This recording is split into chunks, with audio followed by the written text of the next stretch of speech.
Welcome, skeptics and truth seekers, to Schoolhouse Crock, the podcast that fearlessly exposes the real deal behind public education in the state of Colorado.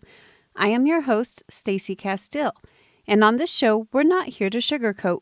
We are here to unveil the truths, challenge the norms, and unpack the crock of you-know-what that often goes unnoticed in the realm of education. Today, I have a guest with me, Amber Cecil. Hi, Amber. How are you? I'm good, thanks, Stacy. How are you today? I am doing good. Okay, so today we're going to be talking about mental health, and it's such a big conversation, a hot topic kind of situation currently, whether you're talking about education or just, life in general, right? So we want to kind of discuss some of the different aspects of mental health. And, I think there's a big misconception that if you're not on board with this, that, or the other, then you do not support the mental health of students. Would you agree with that? Absolutely. I think that when we challenge some of the things that they're putting out there and we question some of the things that are being put out there, then they believe that we're against wanting to help the real mental health situations that are out there, and that is a completely false narrative. We definitely want to really help the adolescents out there that do have mental health issues, and our kids are really struggling with a lot of things, and we definitely want to help them with that. But we also want to challenge some of these things that are causing, I guess I want to say, a crutch for our kids to not actually deal with situations and deal with emotions, and sort of are causing them to have behavioral issues and have something to blame. Exactly.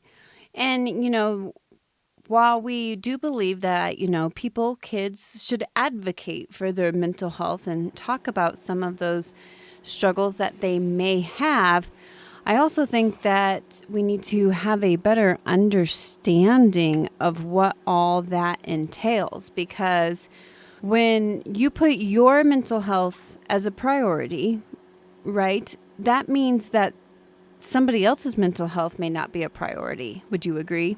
Absolutely, I would agree with that.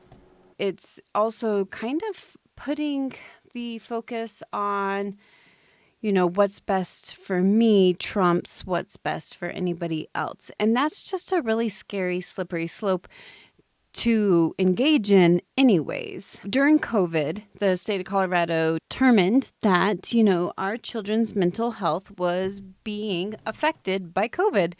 And I don't think it was just the children's mental health. I think, adults too were having increased issues. When you are being told that you have to stay inside and you cannot socialize with other people, it's definitely going to take a toll. And so something that the state of Colorado did was pass a law that allowed mental health services for youth, and they could be done through telehealth, other ways as opposed to just going in person. It was originally set to expire in June of 2024, but what they're talking about this session is extending that indefinitely, being able to provide those services for the kids. And I think that's kind of a catch-22 situation where, yes, that's great to be able to give kids these tools and this opportunity to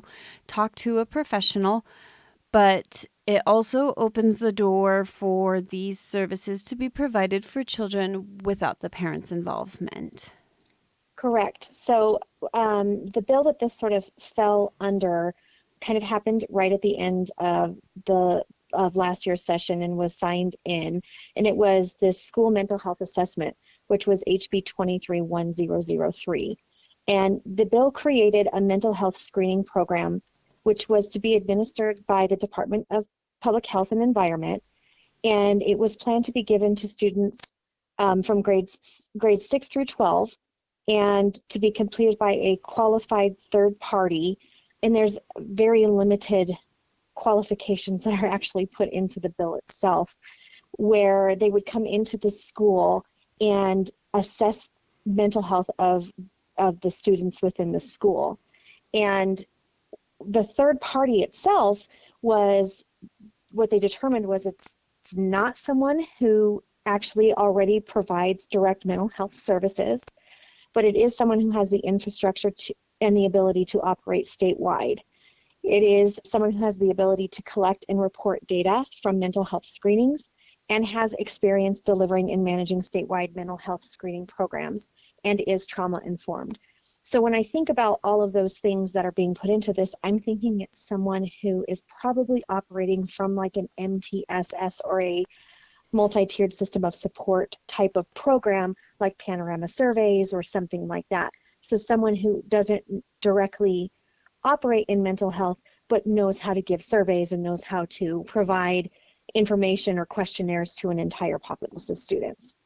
Well, and I think just to kind of expand a little bit on those surveys, I was listening to another bill talked about last week, and they were trying to push, they want to put a climate literacy seal on high school diploma if they have taken some additional classes in climate literacy, which I think that's a whole different podcast episode.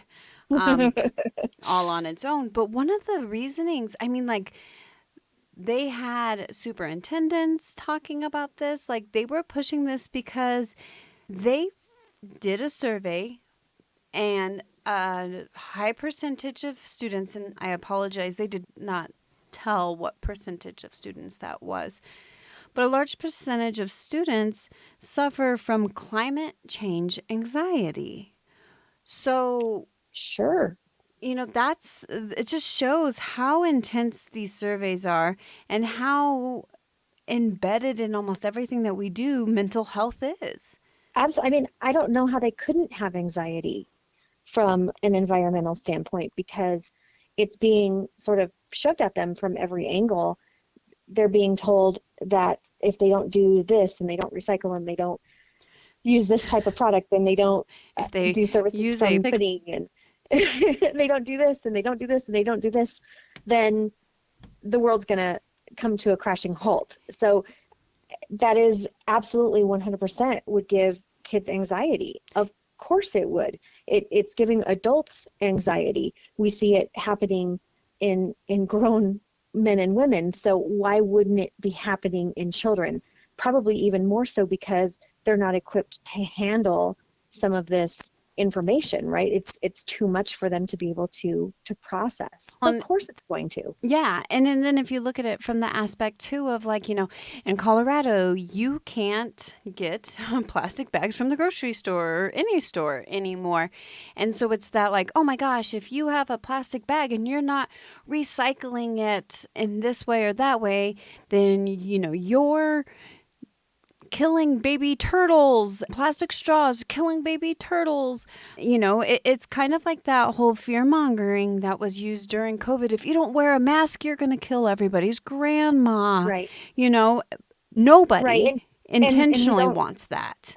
And of course not. And we should be looking at ways to preserve our earth. 100%. We should be good stewards of the earth that God has given us. 100%. But one of the things that we're not looking at are these single-use plastics that we put all of our food in Yes. because we're so worried about things like that. So all of those types of things they're not concerned with, but we're concerned with a plastic bag that we're putting our groceries in, which, let me tell you, as a 40 plus woman, I have become one of those keepers of the bags. Like I have a bag of bags. Like Yep. that's Yep. something like I never thought I would be that. Like my mom always had that, and my grandma always had that, and I thought it was always so strange that you have a bag of bags. I totally have a bag of bags. So you end up reusing them and not throwing them away and that sort of thing. And of course I take them in and recycle them when they've gotten to the point where you can no longer reuse them. But we're not concerned about some of these other single-use plastics, but we're overly concerned about all of these other plastics, right? So it's just the logic isn't there. And naturally, and trying to be self aware of, being respectful to the planet, to what we're leaving behind to our children and our children's children and so on, that stress can definitely get to a kid. So no wonder there's that anxiety. But I mean, when I was a kid, I remember, and Amber, you probably have heard this too, that just one more earthquake and California is going to fall off into the ocean. And I was like, Yes. oh my gosh, no. Like, one of my favorite aunts and uncles lives in California. Like, I remember Yes, I thinking that at remember. 7 or 8, but here I am. And I Late. think I remember 8 and 9, somewhere in that age group, there was the big reduce, reuse, recycle Yep. was a big, do you remember that? Yep. Yep. Yeah, so that was a big like thing that I remember too. And I think we even made songs or raps or Yeah. or something and something along those lines when we were in school. So, the narrative has definitely been there for a while, but now it's to such an extreme level that our kids are just starting to panic over it. And we should teach them, of course, to be good stewards, but not to this extreme level. Yeah, So, if it's getting to the point where they are now reporting that they have anxiety, not just concern, but it has been kicked up a notch to anxiety over the climate. What are we doing to these poor children? yeah, exactly. And anxiety, I don't want to discredit anxiety or mental health or any of those things because Correct. they're real. Anxiety is a real disorder. It is, I've suffered from it myself, and thank goodness, I've been able to overcome those things. And there's times where I find myself in it, and I've learned the tools to manage it and get through it. But it is real, and it can be crippling, and it can be terrifying all Yep. in the same breath. So learning the tools to get through it. But I don't know that we're giving our kids the tools to actually manage some of these things. Instead, we just want to throw pharmaceuticals at them. Yeah. And a lot of these, even with this mental health bill, we're getting them to a mental health professional, um, usually over the phone, because I think that's the easiest accessible way to get them to somebody. But once they're on there, they're not, if they're over the age of 12, they don't have to have the consent of an adult. So once that happens, it's out of it's out of a parent's hands. We don't know what's happening behind those conversations. We don't know if they're getting them to an in person or if they're prescribing them something. We have no idea what's going on at that point. So are they getting them pharmaceuticals? Are they putting them on drugs that parents are not notified about? These drugs have side effects. They have harmful side effects. It took several different drugs for me to figure out which one was going to work for me. It wasn't a one size fits all when it comes to some of these medications. Yeah. And you can't just medicate and then call it all good. It takes time to go back in and assess it. And one of the biggest things, and I know we talked about this on a prior episode, Stacy, is that a lot of times people will start to feel better. And that is a great thing because that actually means that the medication is working. So your medicine is working, you feel better, but then what happens is the person believes they don't need the medication anymore. Yeah. So they go off of it. And then what happens? Spiral out of control. I also was a kid who struggled with depression and anxiety. I actually can remember fairly well my 7th grade year of school.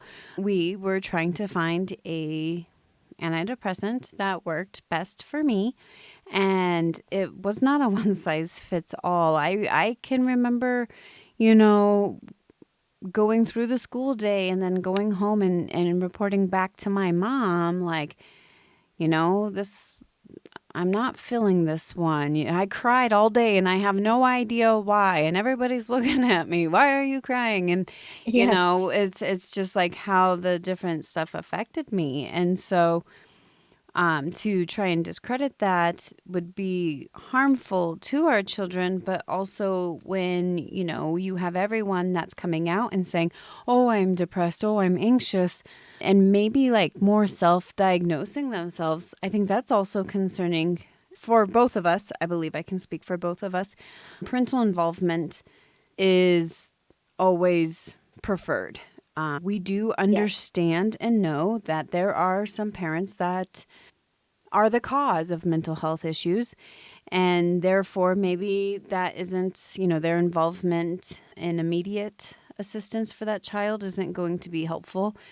But parents need to be involved. And the reason is that when my daughter was in 5th grade, she came home and she told me that she was depressed. And I was like, okay, like, let's talk about this. Like, tell me and give me more. Well, after I was able to dig a little deeper with her about what was truly going on, it was that she was overwhelmed by her responsibilities, and she's overwhelmed because she has ADHD. And so there was more to it, but when it came down to it, I had said, where did this kind of come from? And she said, well, I heard my friends at school saying that they were depressed. And, some of what they were saying was similar to how I felt. And so, I just thought that that also meant that I was depressed. Right, right. And I think one of the things that is happening is kids are hearing the word depressed, and instead of going through normal emotions, which happen as human beings Yep. and as adolescents for sure, is we go through these normal emotions of ups and downs. That's human. So there are times when I have off days where I'm in a funk. That doesn't mean I'm suffering from depression. That means I'm having an off day. Maybe it's just I'm a little down. I'm a little, I'm dealing with something. I'm overwhelmed. I do get overwhelmed. I have a lot on my plate, so I have a lot of things going on. But We go through those things, but if I were to talk to a mental health professional on that day, what would they label me with something on that day? I don't know. Now, I have in the past dealt with anxiety, real anxiety. And so it's easy to get back on that train if I wanted to.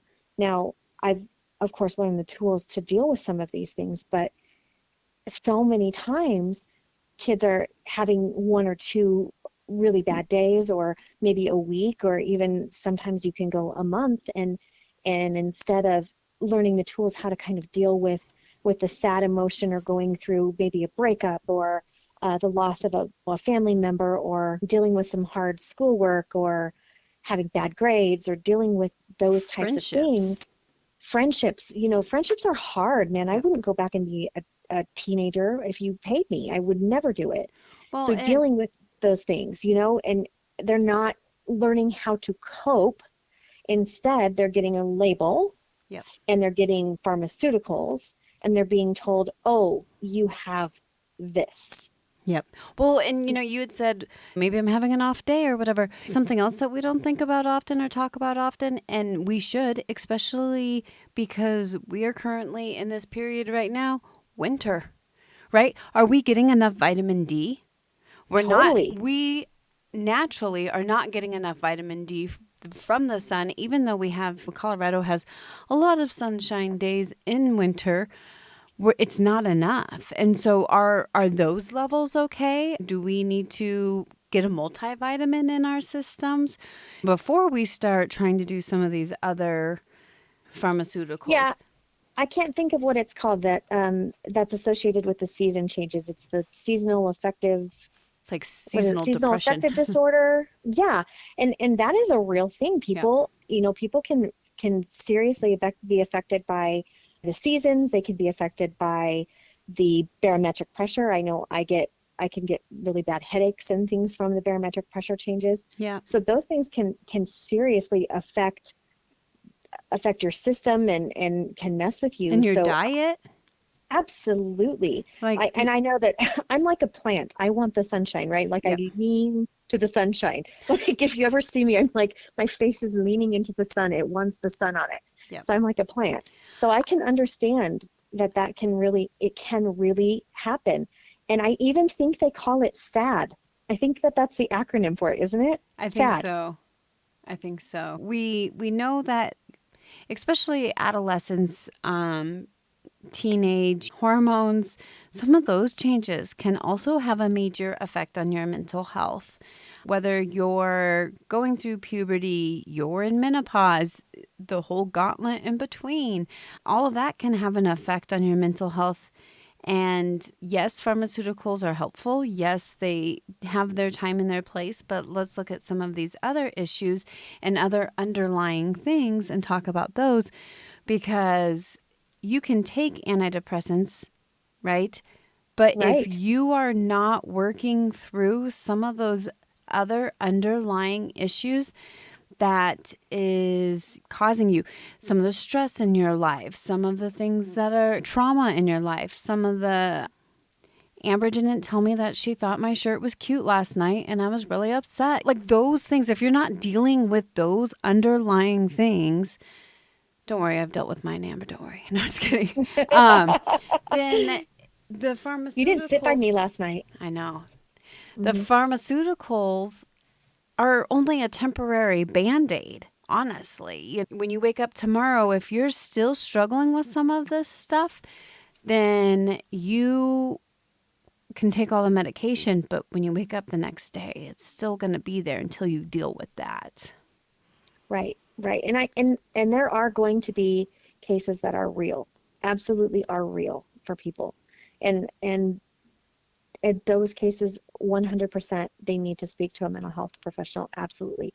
And I don't think speaking to someone is ever a bad thing, but I think when we want to throw drugs at it or give a label to it, that's when it gets dangerous.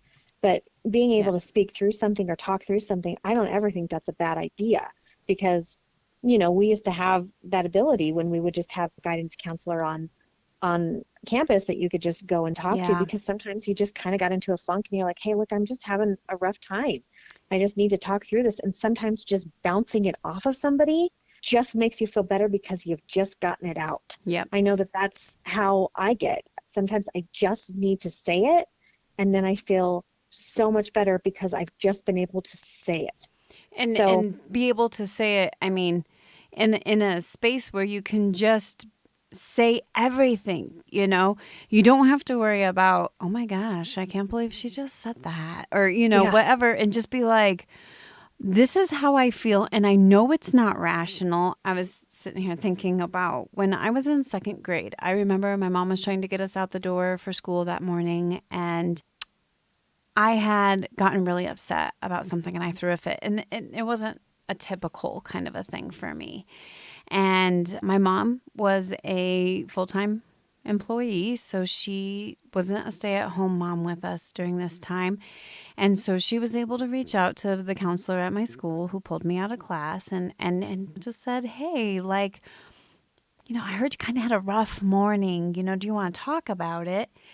And I, was able to sit down with her, but it was more so trying to understand those emotions myself. Mhm. Because, I mean, first of all, emotions are big and heavy. Whether you're like, I'm so happy I'm crying, how does that make sense? Right.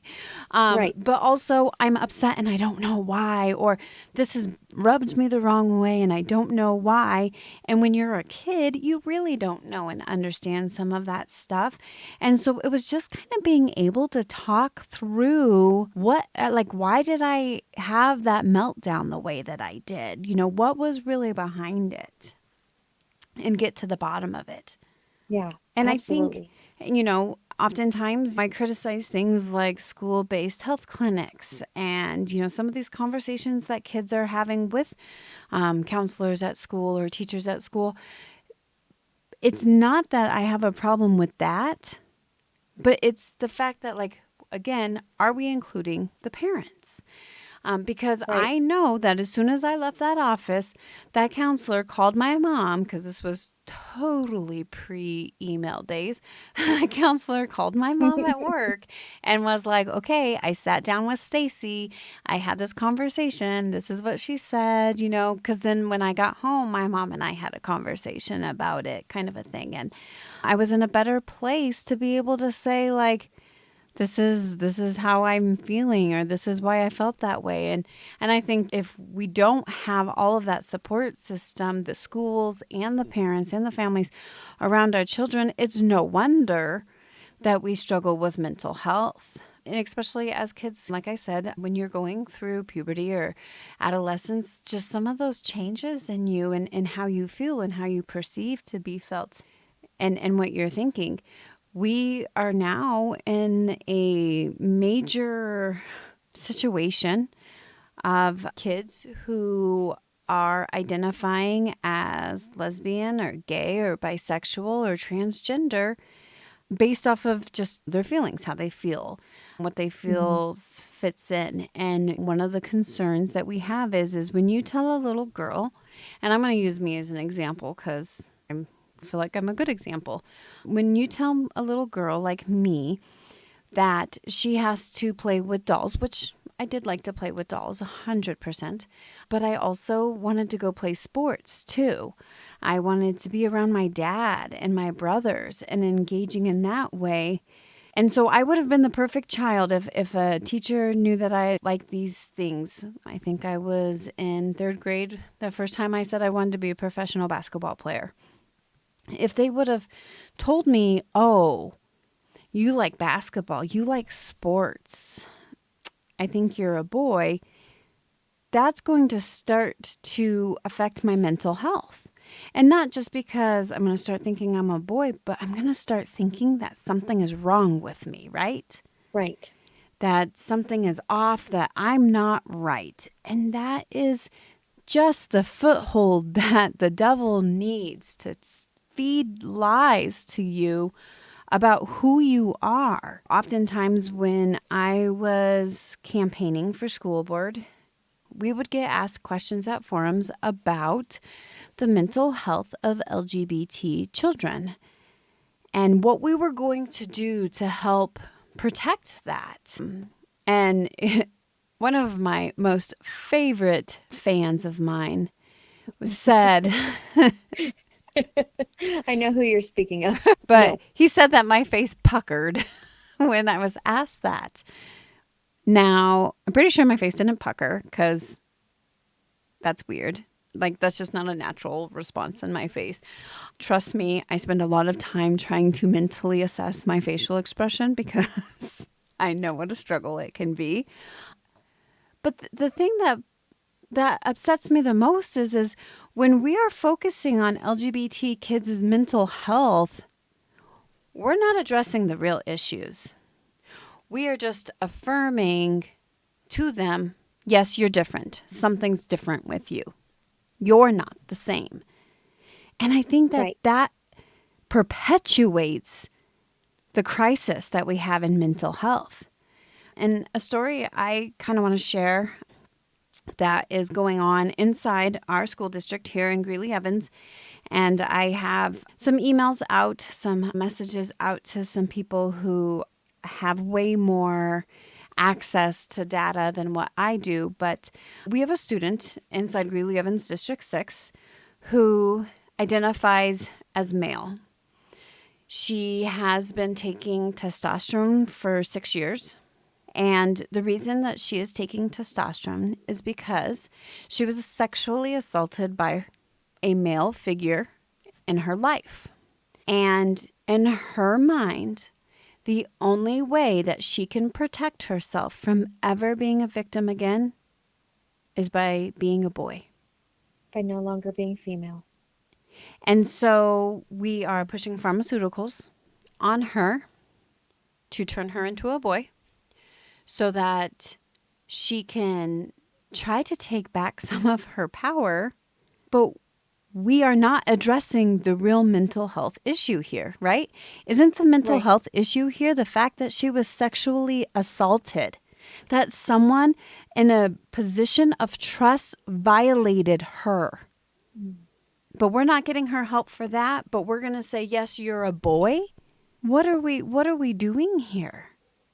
Well, and these are the things that really frighten me with some of these bills, Stacey, that are coming out because again, it's these 12, if they're 12 and older, And obviously when they're 18, they can make decisions for themselves, but kids who are 12 and older, they can make these decisions for themselves. And they're encouraging kids to keep secrets from their parents. And to me, and I know that there are situations, and we've talked about that, where parents and guardians and families maybe are not involved in their kids' lives, and I think that that's more the exception than the rule.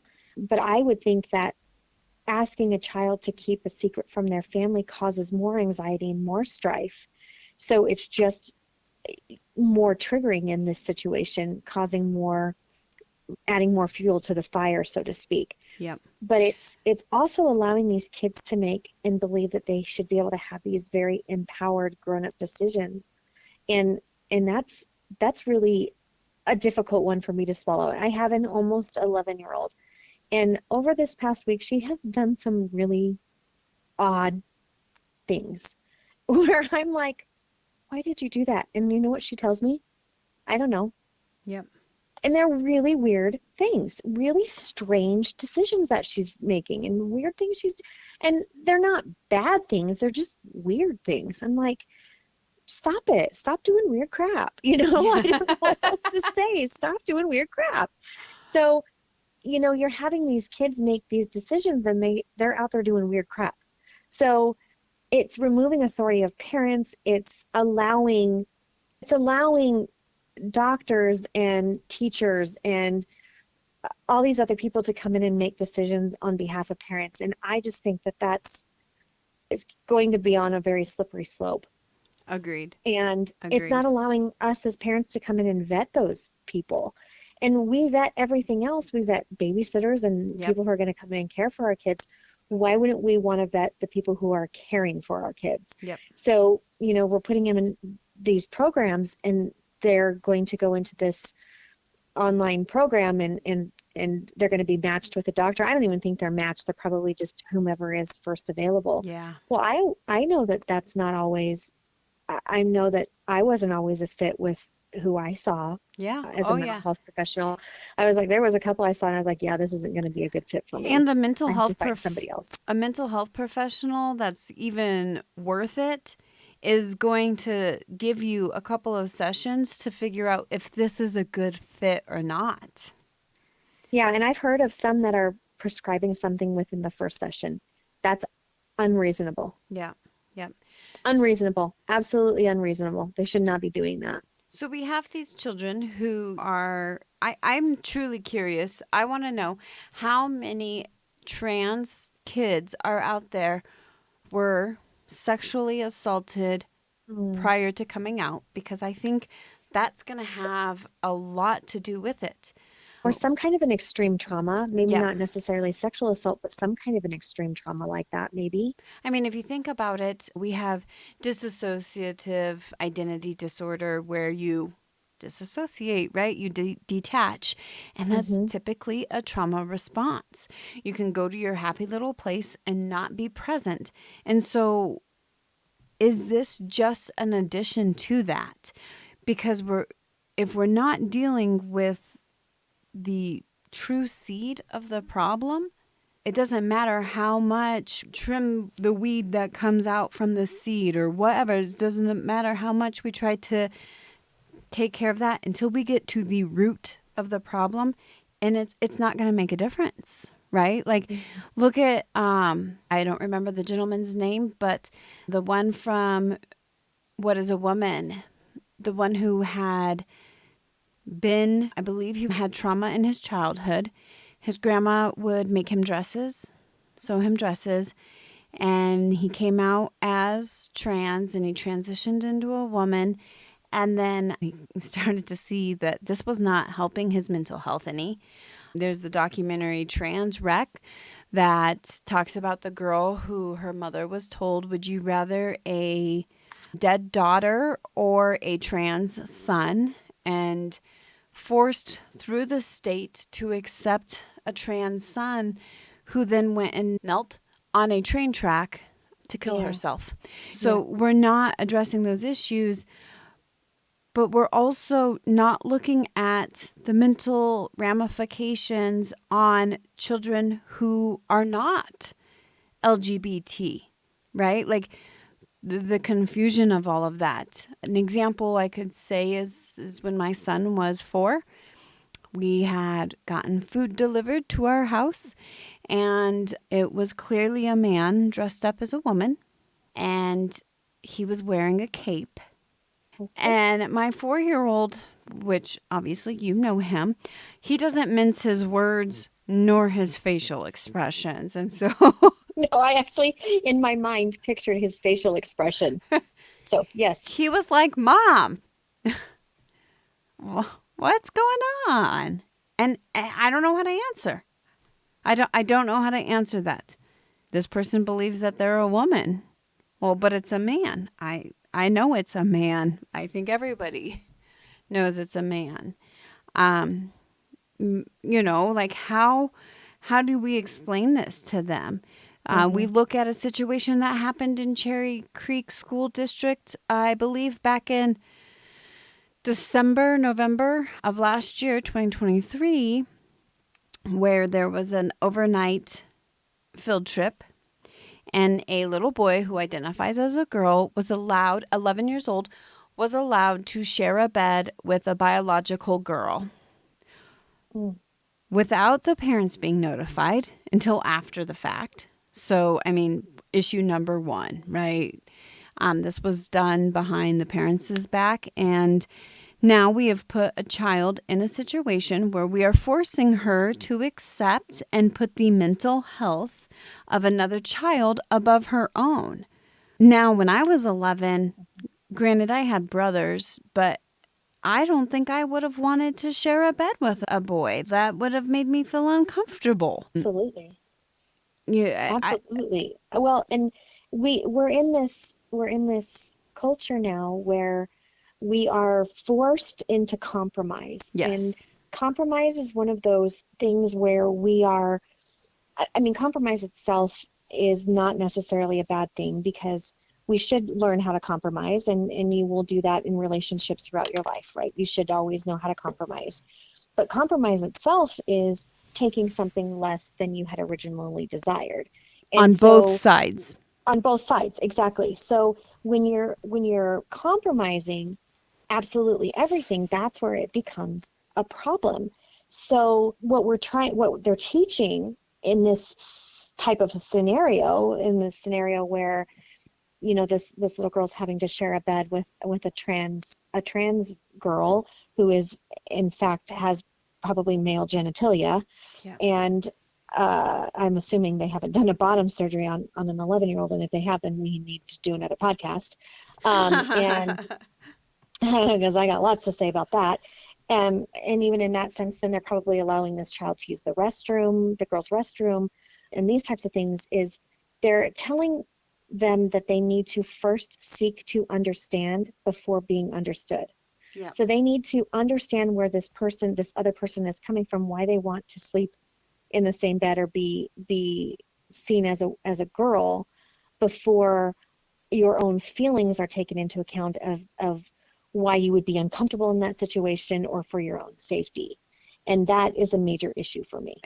It makes me it just it makes me frustrated to know that we're also doing this stuff, and we have a culture where if you speak up about it, if you say I'm uncomfortable by this, then you're the problem. You're immediately labeled And as s- and so transphobic yep. or whatever phobia they can put in there. These kids are When in afraid to even just say that they're straight. And so this poor girl probably didn't even feel like she could speak up and say, I'm not comfortable with this. I do not want to do this. Afraid of the social ramifications from her peers, from her teachers, because you cannot tell me that the teachers weren't on board with this, because if I was the teacher and this was told to me, no, immediately no, we're not doing this kind of a and thing. I just think of what kind of budgetary confinements are we on that it was required for them to share a bed. Yeah. And, you know, if you think too, when we were talking about just the fear of the social ramifications, look at Riley Gaines, right? Hmm. Um, Look at the swimmers from Penn State that are forced to play along with the game that Leah Thomas is a girl and that he will be changing in their locker rooms and they don't have a say. Their scholarships were put on the line, which, you know, with a child who is currently interested in playing sports at the collegiate level, I know it's not just sports scholarships that are put on the line, it's their academic scholarships as well. A majority of the kids who are playing NCAA sports are on some type of an academic scholarship. So they're not just saying, we're going to take away your sports scholarships. They're saying, we're taking away your academic scholarships. How am I going to finish paying for college? All because I just did not feel comfortable changing in the locker room with a man. Yep. And we talked about the compromise standpoint of it. And the reason I made it a point to say that the compromise has to come on both ends, because currently, in the name of compromise, we are told it's all or nothing. You give in, but we're not going to give way at all.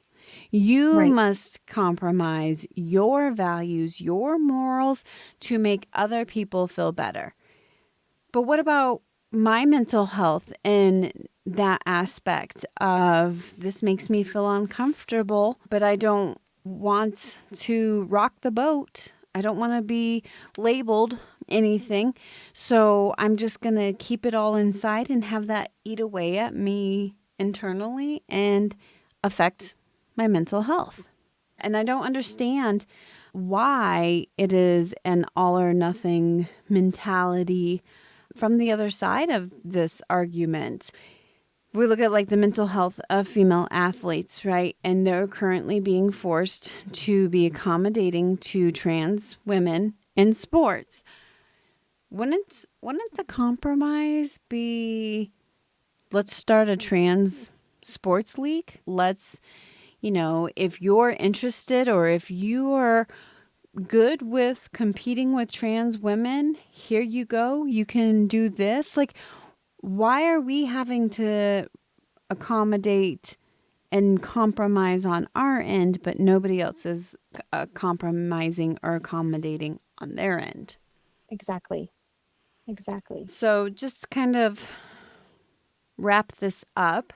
Mental health is definitely important. We do need to be taking care of our mental health, but we also need to be aware that our mental health doesn't trump other people's mental health.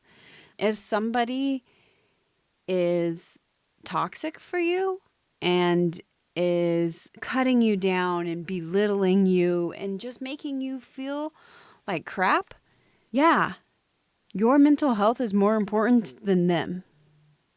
But somebody else shouldn't have to compromise their mental health to accept you in your current mental health situation. Do you have anything else to add to that, Amber? No, I just think that we need to assess the real problem, and instead of allowing it to be a crutch for our kids to not ever have to deal with it, we really need to give them the tools to be able to deal with real emotion and real situations in life. Correct. And even I think that works for all different aspects, you know, like when we're talking about LGBT kids versus non-LGBT kids, is how to navigate through that and how to work through all of that, because we don't want anybody walking on eggshells and harming themselves mentally to In either accommodate direction. others either way. So we need to be sure that we are providing mental health professionals who are willing to accommodate this. You know, in the state of Colorado, it's actually illegal. You can be arrested and fined if you do not affirm a child's gender belief. Correct. And That's so all they can do. that doesn't necessarily seem like that's helping our mental health situation for our students. I mean, or our children. I mean, no wonder teen suicide is so high.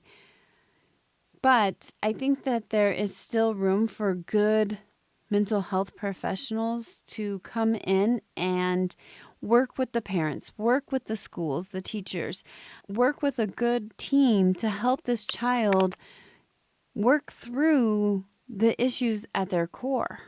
So, with that, thank you everybody for joining us and stay tuned for next week's episode. Have a great day.